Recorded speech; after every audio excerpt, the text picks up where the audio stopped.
Alhamdulillahi rabbil alamin wassalatu wassalam ala asyrafil anbiya wal mursalin habibina wa syafi'ina wa maulana Muhammadin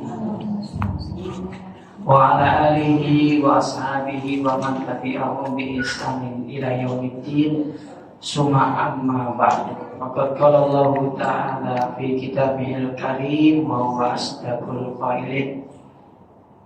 Ya ayyuhallazina amanu idza qumtum ila shalah faghsilu wujuhakum.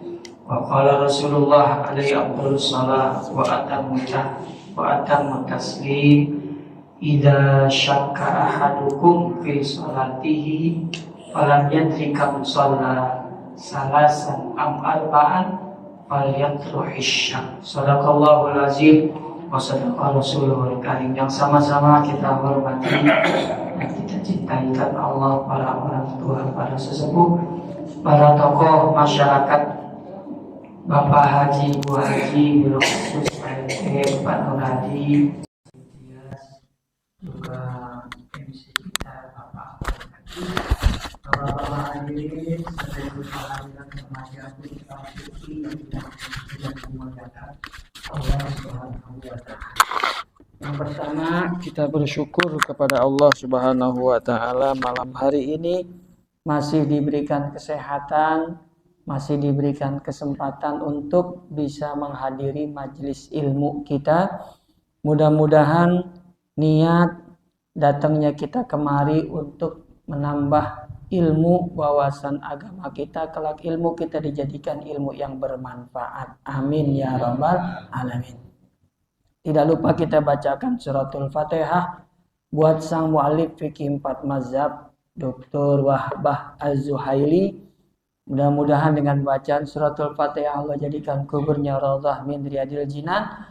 Kita yang sedang mengkaji kitab beliau dibukakan pintu hati kita untuk bisa memahami setiap kata yang tertulis dalam kitab ini. Al-Fatihah. Auzubillahi minasyaitonirrajim. Bismillahirrahmanirrahim. Alhamdulillahirabbil alamin arrahmanir rahim maliki yaumiddin. Iyyaka na'budu wa iyyaka nasta'in. Ihdinas siratal mustaqim. Shiratal ladzina an'amta 'alaihim ghairil maghdubi 'alaihim waladdallin. Amin ya rabbal alamin. Berselawat dan salam tidak lupa senantiasa tercurah untuk Nabi kita Muhammad sallallahu alaihi wasallam, keluarga, sahabat serta pengikutnya yang setia hingga akhir zaman. Malam hari ini tema kita adalah anwa'un khosoh minas sujud. Ragam dan hukum sujud menurut 4 mazhab. Ragam dan hukum sujud ya, menurut 4 mazhab. Mudah-mudahan ya ilmu ini bisa jadi ilmu yang bermanfaat buat kita. Hadirin jamaah yang dirahmati Allah Subhanahu wa Ta'ala, yang pertama, sujud itu secara bahasa artinya at-tazallul. Definisi dulu kita bahas. Habis definisi baru kita bahas ragam. Habis ragam baru kita bahas hukum dan penjelasan fikihnya. Yang pertama definisi kata sujud itu dari kata sajada yasjudu yang artinya at-tazallul wal khudu', artinya merendah serendah-rendahnya. Makanya ketika kita bersujud, kepala yang kita hormati, di antara anggota tubuh yang kita hormatin kan kepala. Kalau bercanda main pukul kepala tuh orang kadang nggak suka, marah. Karena kepala adalah anggota tubuh yang kita hormati. Meskipun kepala ini anggota yang kita hormati, ketika sujud dia sejajar dengan kaki. Nah, itulah sujud secara bahasa artinya merendah. Serendah-rendahnya. Tentu di hadapan Allah Subhanahu wa Ta'ala. Gak boleh merendah serendah-rendahnya di hadapan sesama makhluk. Ada gak yang merendah begitu tuh sama makhluk? Sujud begitu. Ada ya? Oh biar dapat jabatan. Ada. Dia dilulusin hajatnya begitu ya, oleh pimpinan, oleh pejabat tertentu ya kan. Nah, itu nggak boleh. Nah, itu definisinya secara bahasa ya. Sujud artinya merendah, serendah-rendahnya. Secara istilah ya maka kita tahu yang namanya sujud itu meletakkan 7 anggota tubuh ke lantai gitu. Ya, meletakkan 7 anggota tubuh kita ke lantai. Apa 7 anggota tubuhnya? Yang pertama, kening kita nih nempel. Makanya yang pakai peci terlalu ke depan, ini sujudnya nggak sah. Gini pecinya, ya kan, keningnya nggak. Nah, maka harus diapain? Belakangin dikit ini. Kelihatan nong-nongnya kata PRT itu ya. Walaupun pecinya tipis nggak boleh, harus apa tuh kelihatan. Yang perempuan gimana? Sama. Perempuan pakai mukena nggak boleh nutup perempuan. Nggak boleh, harus. Nah, seperti ibu-ibu pakai sekarang tuh nggak ketutup tuh keningnya. Ya pokoknya kening nih baik laki-laki ataupun perempuan sama. Harus apa tuh? Harus nempel di lantai. Yang namanya lantai ini lantai. Kalau dia lantai 2 maka lantainya itu. Lantai 2 maka lantainya itu. Kalau lantai 1 lantainya ini, gitu ya, itu lantai. Gak boleh ada sesuatu yang menghalangi keningnya dan penghalangnya itu ngikut sama tubuhnya kemana dia bergerak. Kalau pakai sorban, keningnya nempel di sorban tuh, sorban ditaruh di ubin, boleh.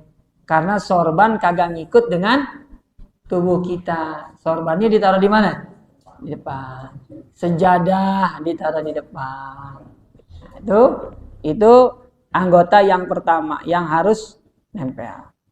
Dan ketika kita sujud yang benar itu keningnya yang menahan beban anggota tubuhnya, bukan kedua tangan. Jadi yang menahan siapa? Siapa yang sujud keningnya nggak berasa berat, berarti sujudnya kurang sempurna. Berarti itu kening cuma nempel. Yang benar kening itu menahan apa tuh? Beban tumpuan. Dia bilang kata itu tumpuan. Ini tumpuan. Bukan tangan sebagai tumpuan. Enggak, tangan bukan tumpuan. Yang jadi tumpuan itu kening kita nih, jidat kita. Jadi kalau selama ini kita sujud nggak merasa berat kening kita, berarti sujudnya belum sempurna. Begitu. Baru cuma nempel doang. Ini yang pertama yang harus nempel kening. Apalagi yang kedua dan yang ketiga, telapak kanan dan telapak kiri harus nempel. Harus nempel. Dan posisinya dirapetin semua ke arah kiblat. Nah, dirapetin. Nggak boleh direnggangin gitu ya. Kepel apalagi dibuka dan dirapetin nih jari-jarinya. Semuanya ke arah kiblat. Tuh, telapak kanan dan telapak. Ibu-ibu bagaimana? Ya sama. Ininya nempel di ubin, nggak boleh ada mukena yang menghalangi telapak tangan. Jadi benar-benar pelan-pelan, jangan sampai tangannya di atas mukena, begitu, ya. Lalu kita sujud ada kain, maka itu terhalangi. Berarti yang wajibnya nggak kesampaian tuh. Ini wajib semua nih, baru saya sampaikan yang wajib nih. Pertama kening, yang kedua telapak kanan sama telapak kiri. Kalau dirapetin sunnah, ya rapetin sunnah. Tapi biar sempurna memang begitu, ngadep ke arah kiblat. Gini lurus, ya. Ditaruhnya di mana tuh tangannya? Ya makasih banyak. Sesuai angkat tangan waktu takbiratul ihram. Sesuai angkat tangan ketika takbiratul ihram. Saya takbiratul ihramnya segini. Berarti pas sujud letak tangannya segini nih. Ada nggak yang takbiratul ihramnya segini nih? Ada saudara kita ya. Silakan nggak jadi masalah. Allah. Maka pas sujud dia naruhnya di sini. Naruhnya di mana pas sujud? Sini dada. Jangan angkat tangan segini, pas sujud naruhnya di, itu nggak adil itu namanya. Ya. Jangan juga pas angkat tangan segini, giliran sujud segini. Jadi sholat itu apa namanya ya? Seragam, benar itu. Seragam, gitu. Keserasian, gitu ya. Itu diatur semua oleh para ulama. Yang pakai mazhab segini, silakan. Tapi pas sujud naruhnya ini juga begitu, pas ini. Segini paling tinggi, nggak ada yang di atas telinga, nggak ada. Ya. Udah apa tuh aliran sesat kalau gitu ya. Nah, paling tinggi segini, paling rendah segini ya. Silakan, nggak jadi masalah. Mau diangkat semana, tapi pas sujud taruh di mana tangan kita mengangkat ketika takbiratul ihram. Tuh. 1, 2, 3, 4. Dengkul kita nih. Dengkul kita, lutut kita juga apa? Menyentuh ke lantai. Dengkul kanan, dengkul kiri. Karena dengkul ini aurat, yang enggak juga kita buka tuh biar nempel ke lantai, enggak. Beda aturannya dengan tadi tuh. Ya, telapak tangan sama ini. Beda. Gitu. Ini kan bukan aurat, boleh kelihatan lagi sholat, begitu ya. Ya. Ini boleh kelihatan. Nih. Apalagi yang boleh kelihatan? Nih, tadi tuh boleh kelihatan kan ini? Boleh, ini kelihatan, nggak apa-apa ya sholat. Ibu-ibu yang nggak punya mau kena, pakai baju panjang, diikat di sininya, biar nggak turun, sholat boleh, nggak pakai mau kena. Yang penting ketutup aurat mulai dari sini. Ini boleh kelihatan ini. Hanya 2 anggota tubuh yang boleh kelihatan ketika sholat buat perempuan, wajah dan telapak tangan. Makanya telapak tangannya harus nempel ke sini. Ngantai, nggak boleh tadi tuh terhalangi oleh mukena. Keningnya juga, mukenanya dikatasin dikit, begitu ya. Katasin dikit. Seperti kalau yang laki tadi tuh pecinya dikebelakangin dikit. Kita kalau ceramah majuin dikit begini ya enggak. Kalau mau akad nikah majuin lagi dikit ya enggak. Gitu. Peci ada aturannya juga ternyata ya enggak. Jadi begitu ya. Nah, dengkul nggak usah nempel lantai, nggak apa-apa dia kena sarung, mau kena kita, karena dengkul itu ya aurat, harus ditutup ya. Yang terakhir ya, yang ke-6 dan yang ke-7, jari-jari kita ya, baik 5 jari kaki di kanan ataupun 5 jari kaki kiri itu harus nempel ke lantai, dan jari-jarinya kalau bisa ditekuk biar ngadep kiblat begini nih. Kalau bisa diapain tuh? Kalau udah nggak bisa, Pak Ustadz udah tua ya nempel doang nggak apa-apa. 5-5-nya salah satunya aja juga udah sah. Nempel salah satu apa tuh? Jari kaki. Gitu. Jangan sampai yang kanan udah nempel, yang kiri masih naik. Kadang-kadang udah langsung duduk dia. Padahal sujudnya belum sempurna. Itu harus nempel semua tuh. 5 jari kaki kanan, 5 jari kaki kiri. Ya, minimalnya 1 jari nempel udah dianggap sah. Sempurnanya 5-5-nya ngadep kiblat, seperti jari tangan juga ngadep kiblat. Ini masih kita bahas apa tuh ya, tentang sujud ya. Nah, masuk sekarang ragamnya. Yang pertama ada yang dikenal dengan sujudus sahwi. Nah, ini yang pertama. Tadi baru definisi dan ketentuan ulama, kita anggap cukup. Nanti kalau ada yang mau tanya silakan. Yang pertama sujud sahwi. Sahwi, apa arti sahwi nih? Sahwi artinya lupa. Di sini diartikan tarkuhu min ghairi ilmin. Meninggalkan sesuatu tanpa disengaja. Gitu.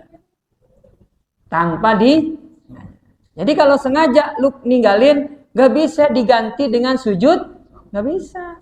Yang namanya sahwi diartikan di sini meninggalkan sesuatu tanpa sengaja. Kalau sengaja, sholatnya batal. Udah, ulang dari awal. Karena dia sengaja meninggalkan aturan sholat yang diajarkan oleh Rasulullah. Apa yang ditinggalin? Yang ditinggalin perkara-perkara sunnah. Gitu. Contohnya apa yang sunnah? Doa istiftah. Doa istiftah kan sunnah. Ya, doa istiftah itu sunnah. Ya. Namun kesunahan doa istiftah ini terjadi perdebatan para ulama. Begitu.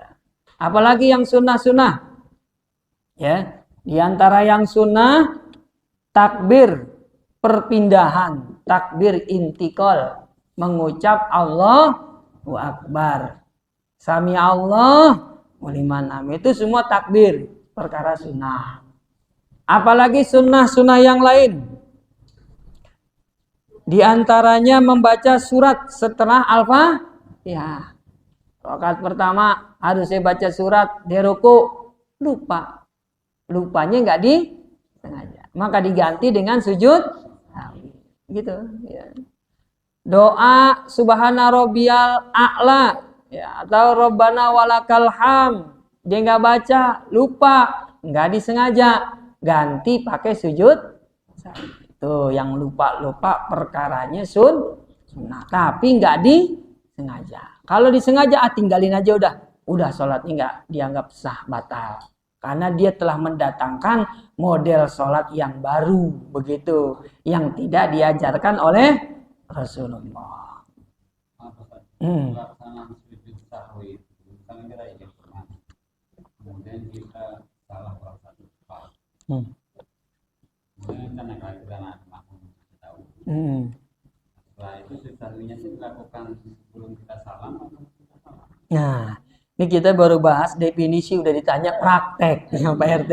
Bentar ada nih, sini ada. Ada nanti. Iya dulu. Itu definisi dulu ya, meninggalkan perkara tanpa yang ditinggalkan perkara sunnah. Oke. Ini habis ini Pak RT nanti nih. Sebelum masuk ke Pak RT tadi tuh prakteknya di sini disebutin hukum sujud sahwi.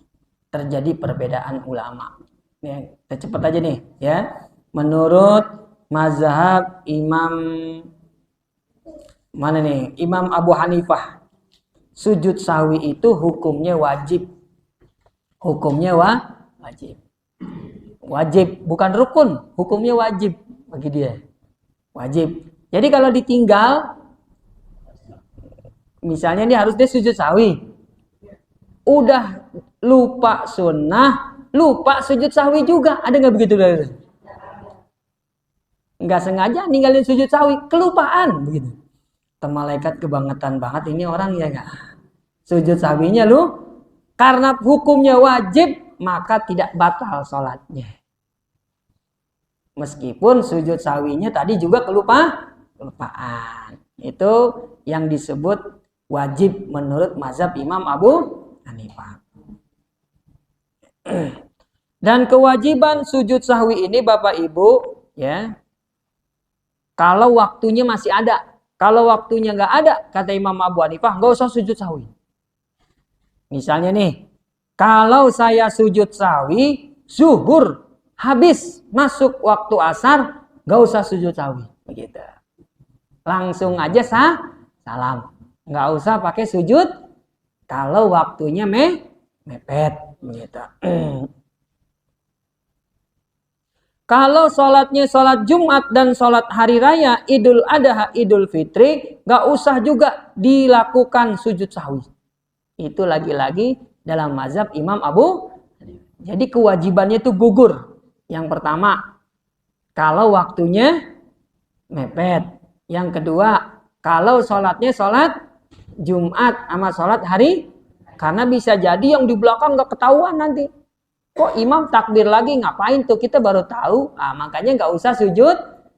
Tuh, kewajibannya gugur dalam mazhab Imam Abu Hanifah, dua hal tadi. Bagaimana Imam Malik? Menurut Imam Malik, sujud sahwi ini sunnah muakkadah buat imam dan juga buat makmum. buat imam dan juga buat makmum dan juga buat orang yang sholat sendiri, ya, buat orang yang sholat sendiri. Menurut mazhab Imam Syafi'i, sujud sahwi itu sunnah buat imam doang. Sujud sahwi sunnah buat siapa tuh? Imam doang. Nah, ini PT tidak nanya nih, kita baca nih. Amal makmum fala yasjud li sahwi nafsihi khalfa imamihi. Kalau makmum ada lupa, ada kurang, maka makmum nggak perlu sujud sahwi. Kurangnya dia ditutupin sama imam. Ya tadi saya lupa lagi dah baca subhana rabbiyal a'la misalnya begitu, ya. Subhana rabbiyal a'la sunnah itu, ya. Lupa baca. Ini udah usah sujud sahwi. Udah digantiin sama siapa? Makanya tanggung jawab imam itu sangat berat. Benar-benar harus melaksanakan dari awal yang wajib dan yang sunnah dari awal sholat sampai kalau di belakang kita ada yang nggak sempurna, kita yang nutupin sebagai imam. Tuh, ya PT begitu ya. Wa yatahammalul imam sahwuhu, imam yang nanggung. Gitu. Bagaimana dengan mazhab Imam Ahmad bin Hambal? Menurut mazhab Imam bin Hambal, sujud sahwi hukumnya bisa wajib, bisa sunnah, bisa boleh. Oh, 3 dia. Wajib. Kapan tuh wajibnya? Meninggalkan, ya, meninggalkan perkara yang dapat membatalkan sholat dengan sengaja. Nah, itu termasuk sujud sahwinya jatuhnya wajib. Seperti tahiyat awal, dia tinggal sengaja karena punya keyakinan tahiyat awal itu hukumnya sunnah, bukan rukun. Sengaja ditinggal, itu bisa batal sholatnya, begitu ya. Tapi kalau dia nggak sengaja ninggalin, tuh hukumnya wajib sujud sahwi, begitu. Jadi yang pertama, sujud sahwi wajib. Kalau meninggalkan sesuatu yang ditinggalkan secara sengaja jadi batal. Apa tuh contohnya? Tahiyat awal. Maka orang yang meninggalkan tahiyat awal tidak sengaja, jatuhnya wajib sujud sahwi.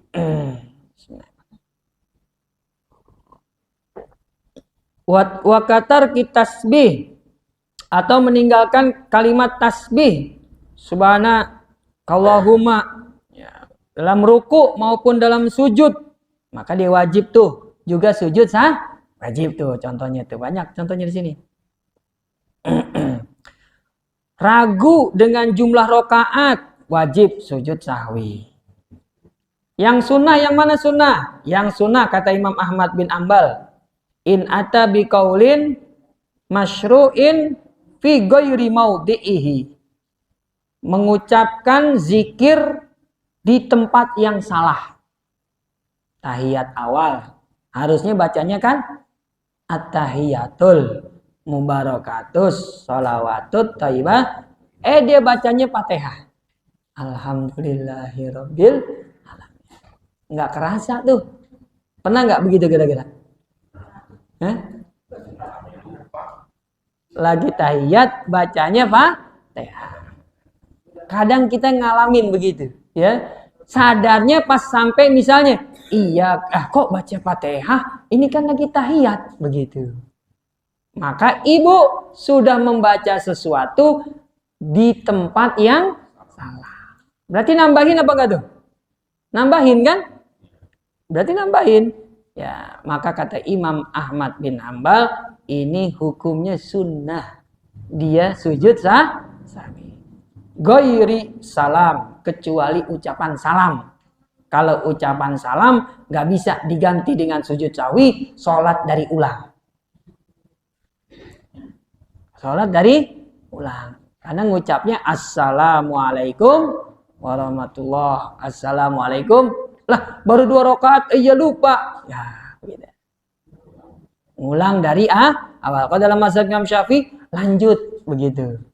Karena nggak sengaja, begitu kan? Karena nggak sengaja, diri aja lagi, tambahin lagi 2 rakaat. Kalau dalam mazhab Imam Syafi'i begitu. Kapan hukumnya boleh? Sujud sahwi hukumnya boleh ketika meninggalkan salah satu di antara sunnah sholat. Apa tuh sunnah sholat? Doa istiftah. Tadi itu. Maka boleh sujud sahwi, boleh juga enggak sujud sahwi. Itu sujudnya ya. Lalu bagaimana ketentuan sujudnya? Tuh yang PT tanya tadi. Kalau kekurangan, maka sujud sahwinya sebelum salam. Kalau kelebihan, sujud sahwinya setelah salam yang pertama. Kalau yang baca Fatihah pas lagi tahiyat itu kelebihan apa kekurangan? Lebih. Maka sujud sahwinya sebelum salam atau setelah salam? Setelah salam. Setelah assalamualaikum ke kanan, sujud 2 kali. Allahu Akbar. Bacanya subhanallazi la yanamu wala yasu. Baga apal Pak Ustadz? Ya udah baca sujud sholat nggak apa-apa. Subhana rabbiyal a'la. Silakan. Allahu Akbar duduk. Allahu Akbar lagi sujud. Subhanakallahumma wa bihamdika Allahumma firli. Aduh ya. Baca. Habis itu Allahu Akbar lagi. Duduk sebentar. Tanpa membaca tahiyat. Langsung salam kanan. Salam kiri. Itu kalau praktek sujud sahwi yang kelebihan. Kalau kekurangan kayak tadi lupa baca surat setelah Al-Fatihah, maka sujud sahwinya sebelum atau setelah salam? Sebelum salam. Sebelum salam, setelah fil alamina innaka hamidum majid. Takbir lagi. Allahu Akbar, sujud, baca ya. Sujud subhanallazi la yanamu wala yasu. Allahu Akbar, duduk, sujud lagi Allahu Akbar, duduk lagi Allahu Akbar, baru salam kanan, salam kiri begitu. Kalau imam yang lupa, imam doang yang sujud, apa makmumnya ikut?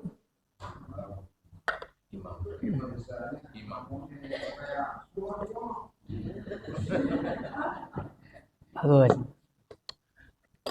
Ya, imam lupa gitu ya. Harusnya sujud, dia ruku begitu. Dia lupa, kirain dirinya ini masih diri baca Fatihah. Padahal dirinya sudah iktidal. Otomatis kalau dia lupa kan dia ruku jadinya tuh. Allahu Akbar. Udah ruku dia.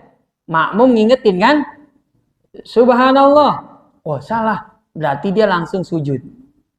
Makmum ikut berarti imam kelebihan apa kekurangan tadi? Kelebihan apa kekurangan? Kelebihan dong, ya kan? Harusnya sujud dia nambahin kan tuh gerakan juga tuh. Gerakan ruku. Harusnya dia sujud nambahin ruku. Berarti sujud sahwinya setelah apa sebelum? Setelah salam. Begitu salam yang pertama, assalamualaikum warahmatullah. Makmum ikut assalamualaikum kanan, imam sujud Allahu Akbar, makmum juga ikut semua. Jangan ditanggung sendiri begitu. Kesianan gak tuh imam kira-kira? Giliran yang kurang makmum, imam tanggung. Giliran imam yang kurang, makmum kagak mau. Nggak boleh begitu. Kita juga ikut sujud. Allahu Akbar, sujud lagi Allahu Akbar, duduk lagi, salam lagi, salam lagi. Nah, yang masbuk juga ikut juga. Yang masbuk tuh, yang datang terlambat, yang nggak tahu-tahuan. Dia nggak tahu-tahuan. Dia datangnya pas tahiyat akhir misalnya. Tahu-tahu abis salam kanan, dia sebelum berdiri ngelihat imamnya sujud, ikut sujud. Duduk lagi, sujud lagi, duduk lagi, salam 2 kali, baru dia diri nambahin yang kurang. Yang masbuk juga begitu, nggak boleh ya ninggalin imam begitu. Tetap dia harus ikutin karena dalam hadis ju'ilal imam liyu'tamma bih, diadakannya imam dalam sholat itu untuk apa? Untuk diikuti gitu. Makanya makmum yang yang duluin imam 2 rukun atau yang sengaja ketinggalan imam 2 rukun, sholatnya batal. Seolah-olah dia nggak sholat berjamaah. Imam apa nih? Sujud. Dia masih berdiri aja begitu, ya enggak? Biarin dah, terserah imam sujud, saya masih diri. Batal dia. Batal, dia sudah batal. Karena udah ketinggalan 2 apa tuh? 2 rukun. 2 rukun yang ketinggalan apa berarti tuh? Kalau dia lagi berdiri. Ruku ketinggalan, ya kan? Habis ruku apa? I'tidal. 2 ketinggalan sengaja tanpa sebab, sholatnya batal. Atau dia sujud yang pertama lama, imamnya udah tahiyat akhir. Tinggalan berapa tuh berarti tuh? Sujud pertama. Tinggalan 2 ya. Ketinggalan duduk di antara 2 sujud, ketinggalan sujud yang kedua. Imam sudah tahiyat 3 malah. Berarti dia udah batal begitu. Karena meninggalkan apa tuh? 2 rukun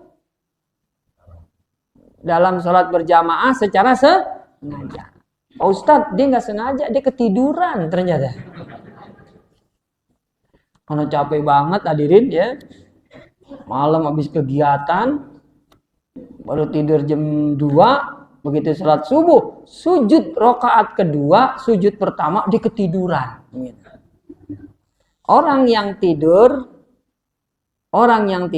dalam kondisi gerakan sholat, wudunya nggak batal. Ada orang tidur berdiri, wudu nggak batal. Berdiri aja terus dia begitu, nggak batal. Ada orang lagi ruku tidur, kagak batal.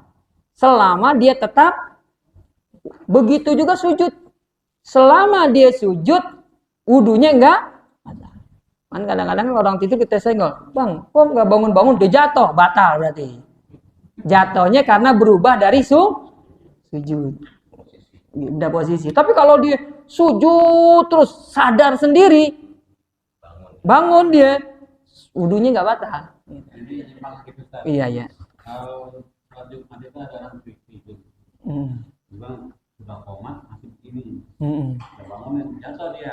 Jatuh. Wudunya batal. Ya, kalau dalam mazhab Imam Malik itu dia batal. Karena udah nggak dengar lagi suara sekitar. Kata Imam Malik, mau posisi kayak gimana tidur, kalau nggak dengar apa-apa, wudunya batal. Udah nggak dengar lagi kan dia tuh ya. Udah barakallahu li walakum, udah pada Allahu Akbar, dia masih tidur, berarti batal. Suruh wudu dia. Ya. Dalam mazhab Imam Malik, wudu yang membatalkan ketika tidur, ketika nggak mendengar suara di sekitarnya, atau dia mengeluarkan suatu suara dalam dirinya. Nah, ngorok. Gitu. Aduh, batal. Gitu. Pak, batal Pak. Enggak sih, nggak batal. Bapak udah kedengeran suara, begitu. Ya udah batal. Gitu. Atau mengeluarkan cairan dari mulutnya. Apa itu namanya? Bukan cuma suara, cairan. Ya. Itu batal. Gimana kita ngambilnya? Semua kita ambil. Jangan Imam Malik doang. Jangan Imam Syafi'i doang. Begitu. Karena ini bagus semua ilmu. Ya. Ini pengalaman mereka semua ulama 4 mazhab. Gitu ya. Nah, yang duduknya jatuh batal menurut Imam Syafi'i kan begitu ya. Nah, yang dengar suara batal menurut Imam Malik. Keluar cairan, keluar suara batal begitu ya. Nah, apalagi yang sudah bermimpi bertemu seseorang atau melihat sesuatu, dalam mazhab Imam Abu Hanifah batal. Gitu. Jadi kalau kita bangun orang, Pak, Bapak tadi tidurnya sih saya nggak lihat ada suara, nggak ada cairan juga, Bapak nggak jatuh juga, tetap duduk. Saya tanya Bapak, mimpi nggak kira-kira? Udah 3 kali mimpi saya, udah batal. Berarti tidurnya udah pules. Begitu. Itu kata Imam Abu Hanifah. Jadi semuanya kita gabung. Menurut Imam Abu Hanifah, kalau dia melihat sesuatu pokoknya tuh di tidurnya, atau dia mendengar sesuatu yang nggak ada aslinya, bertemu seseorang, misalnya dia ketemu ibunya yang udah meninggal, ketemu tetangganya di dalam mimpinya, itu batal. Gitu. Walaupun posisinya masih begini nih, masih begini. Nggak senderan. Semua kita ambil. Tuh Pak RT ya. Nah, jadi kenapa jadi ketidur nih? Tadi bagaimana nih? Sholat berjamaah tadi ya. Nah, kalau imamnya sujud sahwi, makmumnya ikut. Ini yang pertama tentang sujud sahwi. Jadi sujud sahwi itu kalau ninggalin yang sunnah atau menambahkan yang tidak ada dalam sholat, diganti dengan sujud sahwi. Nah, setelah sujud sahwi ada sujud apa lagi nih? Sujud tilawah. Coba kita lihat dulu. Betul, yang kedua sujud tilawah. Sujud tilawah ini jamaah yang dirahmati Allah Subhanahu wa taala, dalilnya wa iza quri'a alaihimul Qur'an la yasjudun. Kata Allah kalau dibacakan Al-Qur'an mereka tidak bersujud ya. Hukum secara fikih sujud tilawah ini hukumnya sunnah. Hukumnya sunnah. Buat siapa? Buat yang baca ataupun yang dengar. Buat yang baca ataupun yang, kita lagi duduk-duduk nih, teman kita baca Quran, kebetulan bacanya surat Iqra, ayat terakhirnya wasjud waqtarib. Dia sujud tuh, kita lagi ngobrol di sini sama Pak RT, dia sujud, kita ikut sujud juga. Walaupun cuman apa tuh? Sujudnya kemana? Ya sama kayak sujud sholat yang tadi kita bahas, ke arah kiblat semua begitu ya. Sujud satu kali. Bacaannya sajada wajhi lillazi khalaqahu wa syaqqa sam'ahu wa basarahu. Kalau nggak hafal ya udah subhanakallahumma wa bihamdika Allahumma. Itu aja. Kalau nggak hafal ya mau gimana lagi? Makanya dihafalin gitu. Kalau bisa kita sujud, namanya sujud sujud sahwi, sujud tilawah. Kapan kita nggak perlu sujud tilawah? Kalau kita lagi sholat. Kalau kita lagi sholat, teman kita baca Quran gitu. Fasjudu waqtarib, dia sujud, kita lagi diri lagi sholat, jangan ikut-ikutan sujud. Bantah karena gerakannya salah nanti ya. Nah, itu pengecualian. Kesunahan sujud tilawah itu gugur kapan? Ya, ketika seorang yang mendengar bacaan sujud tilawah tadi ya dalam keadaan sholat. Jadi itu kesunahannya menjadi hilang.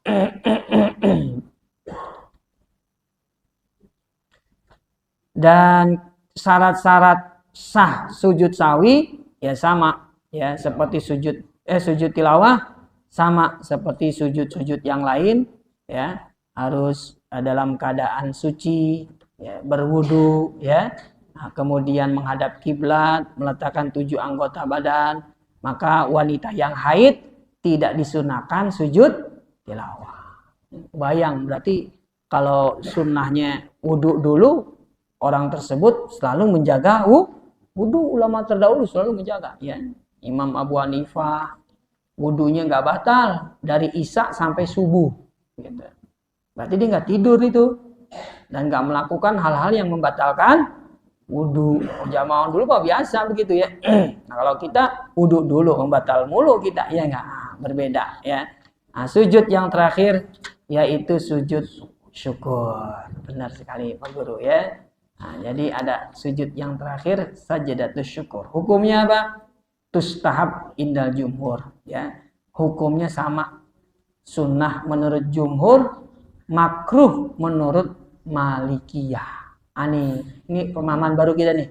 Ternyata sujud syukur itu dalam mazhab Imam Malik hukumnya makruh. Makruh. Kenapa dia bilang makruh? Kalau kita buka kitab Imam Malik, karena syukur itu nggak cukup dengan sujud, kata beliau.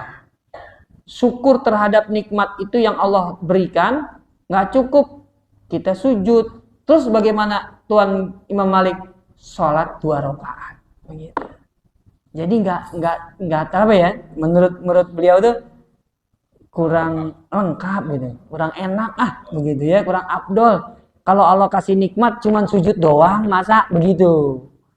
Jadi kata beliau, kalau sujud doang makruh, kalau dia sholat 2 rakaat sunnah.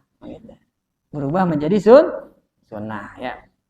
Nah ini sujud syukur dilakukan kapan? Ketika dia dapat nikmat, dan yang kedua ketika dijauhkan dari musibah. Jadi diberi, ya itu berarti dia dapat nikmat begitu. Sujud. Ya, banyak yang sujud ya ketika menang lomba sujud. Itu sujudnya namanya sujud syukur. Sunnah menurut jumhur kecuali imam siapa tadi? Ini aja Haji Malik di sini, bukan Imam Malik ya. Dan dia nggak masuk dalam waktu bergerak sholat, enggak ya. Dan baca Quran juga enggak. Ya pokoknya kalau kita dapat kenikmatan, Allah kasih kita keselamatan. Yang kedua, selamat dari musibah. Ya, yang lain kena, misalnya nauzubillah min zalik, ya kebakaran, ruko kita yang enggak. Nah di situ kita sujud syukur. Ya. Doanya apa? Banyak ya, mau doa subhana rabbiyal a'la juga boleh tadi tuh, subhana Allahumma bihamdika Allahumma ufirli boleh ya, atau ada tambahan di sini Allahumma la taj'al musibatana fi dinina, boleh begitu ya. Macam-macam doanya ya. Ya Allah janganlah kau jadikan musibah ini menimpa agamaku. Itu ketika dijauhkan dari musibah ya. Jadi inilah 3 jenis sujud ya yang ada dalam Islam ya. Sujud yang pertama sujud sahwi, sujud yang kedua sujud tilawah, sujud yang ketiga sujud syukur ya. Kalau ada yang mau ditanyakan saya berikan kesempatan ya, silakan Pak. Untuk sujud tangan kan ada 3, maksud saya yang dilarang kan ada kadang-kadang berbentuk congcorang, iya, ada yang berbentuk seperti gogok. Iya, benar. Satu lagi yang unta kalau salah. Ya. Ini yang dilarang. Ya, yang dilarang berbentuk dog kalau ini nempel. Ini nggak boleh nempel ke lantai. Semuanya nempel nih nggak boleh nih, segini nempel. Yang nempel cuma ini doang. Telapak kan tadi telapak doang nempel kan? Nggak boleh semuanya nempel, begitu ya. Itu nggak boleh tuh.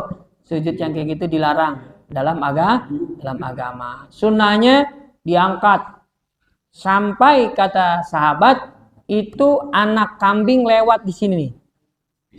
Bisa lewat. Gitu. Berarti lebar dibuka. Orang Arab iya, kalau Bang Arif bisa. Kalau kita kelinci, mungkin Pak. Kalau kita kelinci kucing, kalau kita kucing. Kalau kita kucing, ya kalau kita kucing. Ya orang Arab gede benar Pak RT ya. Kalau di Indonesia kucing lewat di sini. Artinya tidak ditempel ke sini begitu. Nah, itu nggak boleh tuh kayak apa kalau gini nih.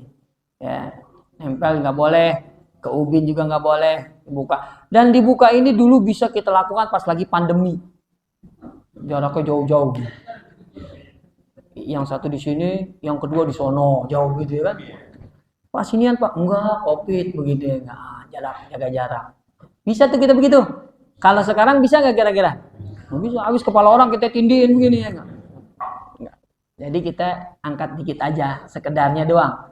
Sekedarnya yang penting jangan nempel gitu ya. Nah, itu yang dilarang dalam agama ketika sujud. Itu doang ya. Kalau yang kayak unta, kayak kera itu pas duduk. Duduk di antara 2 sujud nggak boleh di atas tumit. Tumit pantatnya ditaruh di atas tuh nggak boleh. Jadinya kayak duduknya apa tuh begitu ya, hewan juga nggak boleh, pokoknya begitu ya. Jadi tumit begini dua-duanya nih, nyambung dia, terus dia duduk di situ tuh nggak boleh. Kecuali uzur. Kalau dia lagi bisul misalnya, ya, boleh. Itu lain lagi. Lain. Nah kita lagi normal ya. Atau ada luka di telapak kakinya, boleh, begitu juga boleh ya. Ya pokoknya kalau dalam keadaan normal tidak Bolehkan. Hukumnya makruh gitu ya. Ya, ada lagi? Silakan. Gimana kalau kita itu ingat belum wudhu ikut sholat tapi pada saat itu sah nggak sholat? Udah wudhu. Orang sholat baru ingat pas salam assalamualaikum baru ingat ya saya belum wudhu, begitu ambil wudhu sholat sendiri begitu. Tapi kalau dia ragu-ragu saya udah wudhu belum ya, nah itu harus dipastiin dulu, ragu-ragunya harus hilang. Wudhu enggak kan ragu dia tuh. Kalau tadi kan udah yakin belum wudhu, maka wudhu. Kalau ragu-ragu dia harus yakinin yang mana. Kalau dia ingat-ingat, oh saya udah wudhu tadi, ya sebelum kesini saya wudhu, ya udah berarti dia nggak perlu ngulang, karena ragu-ragunya hilang ketika dia ya. Tapi kalau dia bilang saya nggak yakin Pak Ustadz, ya udah kalau nggak yakin wudhu, begitu. Nanti tandanya dia belum wudhu. Kalau dia nggak yakin ya bagaimana lagi? Tunggu sampai kapan? Sampai besok gitu ya kan? Wudhu, sholat lagi, begitu Pak ya. Karena wudhu ini syarat sah sholat. Seperti orang yang sholatnya nggak ngadep kiblat, itu kan syarat sah sholat. Ketika dia nggak ngadep kiblat, sholatnya batal. Yang namanya ngadep kiblat bukan wajah, makanya orang kalau lagi sholat ada yang nengok begini, ada nggak kadang nengok begini nih, nengok gini ya kan, was-was dia, maka sholatnya nggak batal. Karena ini bukan patokan ngadep. Yang ngadep kiblat mana? Ada. Harus ngadep kiblat. Dari awal sampai akhir. Kalau dalam sholat dia bergerak begini, berarti dia udah ngilang dari kiblat ini. Udah ngilang, udah kesana kemana kira-kira dong? Ke India kali begitu ya kan? Begini nih. Waduh, batal, hati-hati. Jadi, itu kan darurat lain lagi. Sama kayak bisul tadi nih begitu ya kan? Bisa ya enggak. Kalau dalam kendaraan ya, kalau di pesawat itu kadang suka dikasih tahu kiblatnya ke kiri misalnya. Ya kita pertama kali kalau bisa ke kiri, Allahu Akbar. Setelah itu kita duduk depan. Boleh, yang penting pertamanya ngadep kiblat. Kalau bisa kiblatnya ke belakang pesawat ya kan udah pasti nggak bisa, Pak. Ya enggak. Susah bagaimana kita nih begini ya kan. Ya udah langsung ngadep gitu kemana aja. Itu ngambil dalil kalau yang di darurat tadi fa ainama tuwallu fasamma wajhullah. Kemana kamu menghadap ke arah Allah. Begitu. Itu darurat, Pak. Tapi kalau lagi normal, kalau bisa nih, dada kemana nih dada nih? Terus dari awal sampai akhir. Begitu ya enggak. Sengaja atau enggak sengaja kiblat berubah, maka sholatnya batal. Itu sengaja enggak sengaja? Sengaja nggak sengaja wudhu, nggak wudhu maka batal begitu. Sholatnya dari ulang. Sholatnya dari ulang. Kalau nggak wudhu berarti wudhu dulu. Ada lagi? Ya silakan. Sempurnanya